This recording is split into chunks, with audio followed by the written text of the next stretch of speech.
आपका कपिल श्रीवास्तव हमारे साथ हैं, नेता समाजवादी पार्टी के, वो स्वागत है कपिल भाई आपका। सुधांशु वाजपेयी है प्रवक्ता कांग्रेस के, वो स्वागत है सुधांशु आपका। और हमारे साथ प्रशांत माली बहुत जल्दी जुड़ जाएंगे जो कि साइबर एक्सपर्ट है, उनसे भी हम चर्चा करेंगे। सबसे पहले सुधांशु वाजपेयी, मैं आपसे शुरुआत कर रहा हूं। कांग्रेस बहुत जबरदस्त इस पर हमलावर है। सरकार ने कह दिया कि कोई ऐसा सॉफ्टवेयर हमने लिया ही नहीं।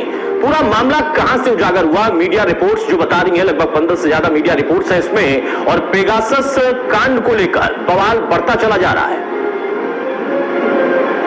देखिए, इस पर जो भी खबरें आई हैं वो बहुत ही रिप्यूटेड प्लेटफॉर्म से आई हैं। वॉशिंगटन पोस्ट है, द गार्जियन है और हिंदुस्तान में द वायर है। और ये सारा डेटा लीक हुआ है एनएसओ की कंपनी। अब ठीक है, कंपनी की अपनी प्राइवेसी होती है, वो कहे कि हमने भाई नहीं किया है, ऐसा नहीं किया है, लेकिन कंपनी साथ में ये भी क्लियर करती है कि ये इतने सारे नंबर वो जो आए वो तय है, भारत के ही लोगों के हैं। ये डेटा जो उनकी डेटा शीट है उसमें से है।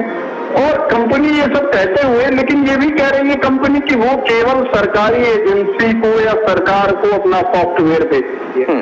तो इससे ये बहुत स्पष्ट होता है कि भारत सरकार को इस बात का जवाब देना चाहिए कि वो उसकी ग्राहक है या नहीं है।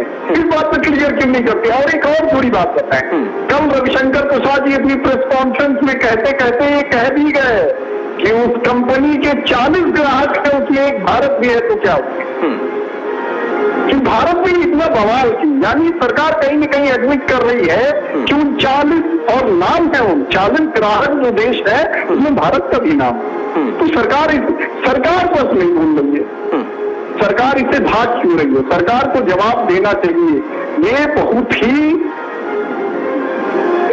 मतलब लोकतंत्र के लिए मतलब सभ्यता पर कलंक है, ये मानवीयता पर कलंक है, लोकतंत्र पर कलंक है। हमारा संविधान नेता का अधिकार देता है, नेता के अधिकार पर हमला है, ये देश के लोकतंत्र पर हमला है कि किस तरीके से मतलब एक सभ्य समाज में भी किसी की निजी बातें सुनना देखना नहीं। सुधांशु वाजपेयी माना जाता है निजी बातें, या जैसा कंपनी ये कह रही है कि असल में इसका इस्तेमाल भी अगर होता है तो आतंकवाद के, टेररिज्म के खिलाफ होता है, तो वहां पर अगर ये है और भारत उसका सरकार बताएगी स्पष्ट, और लेकिन किसी का जिक्र कैसे आ रहा है? क्या वाकई इसके कुछ प्रमाण निकल रहे हैं कि हाँ मीडिया कर्मी, अधिवक्ता, नेता, बिजनेसमैन, कुछ और क्षेत्र के लोग जो कि सक्रिय हैं राजनीति से जुड़े चीजों में? के मंत्री अश्विनी वैष्णव, प्रहलाद पटेल का नाम है, यही नहीं, स्मृति ईरानी जी के पीए का नाम है।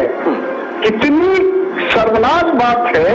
आरएसएस के तमाम नेताओं का नाम है कि ये सरकार किसी अपने लोगों को भी नहीं छोड़ रही है, केवल सबको कंट्रोल करना चाहती है कि कैसे निजी जानकारियां हम जुटाकर। और हद ये है कि सुप्रीम कोर्ट के चीफ जस्टिस जो गोगोई जी रहे हैं और यही नहीं, उन पर आरोप लगाने वाली उस महिला के परिवार के 8 लोगों की जासूसी की जा रही थी।